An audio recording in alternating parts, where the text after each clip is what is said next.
NCP বুঝি না, জামাত বুঝি না, গণ অধিকার পরিষদ বুঝি না, ইসলামী শাসনতন্ত্র বুঝি না।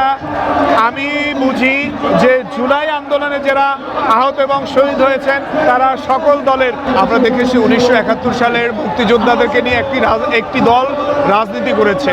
আমরা এই জুলাই 24-এর গণ অভ্যুত্থানের আমরা সেই কালো রাজনীতি চাই না, যেখানে কেউ কোনোভাবে যে একক দাবিদার হিসাবে ঘোষণা করবে, এটা আমরা চাই না। আমরা চাই এই জুলাই যোদ্ধারা সকল দলের, সকল মানুষের, সকল জনগণের। আমি এখানে বলবো যে এনসিপি বুঝি না, জামাত বুঝি না, গণ অধিকার পরিষদ বুঝি না, ইসলামী শাসনতন্ত্র বুঝি না। আমি বুঝি যে জুলাই আন্দোলনে যারা আহত এবং শহীদ হয়েছেন তারা সকল দলের, সকল ব্যক্তির, সকল দেশের, সকল মানুষের ভালোবাসায়। এখানে আমি কোনো ধরনের বিভেদ চাই না।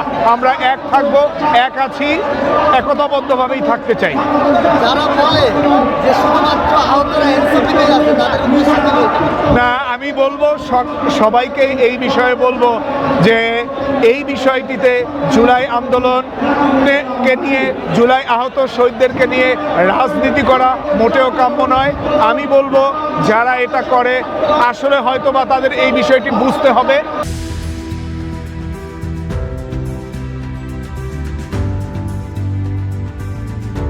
জুলাই অভ্যুত্থানে আহত শহীদরা সকল দলের, সকল মানুষের।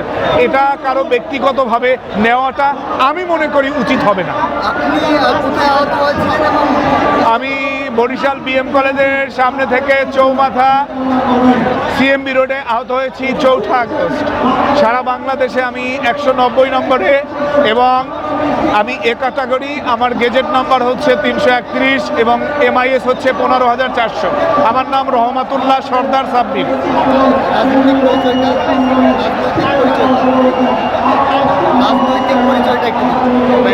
রাজনৈতিকভাবে হ্যাঁ, আমার এই শুরু থেকে, আমার এই আন্দোলনের শুরু থেকে আমার বিএনপির ছাত্রদলের সংগ্রামী সভাপতি জনাব রাকিবুল ইসলাম রাকিব ভাই এবং নাসিরউদ্দিন নাসির ভাই সহ বিএনপির অসংখ্য নেতাকর্মীরা আমার খোঁজ খবর নিয়েছেন।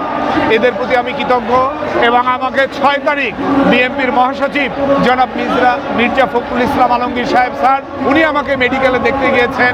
নাসির ভাই আমাকে বাড়িতে দেখতে গিয়েছেন এবং তারেক রহমান আমার সাথে স্কাইপিতে কথা বলেছেন এবং আমার খোঁজ নিয়েছেন।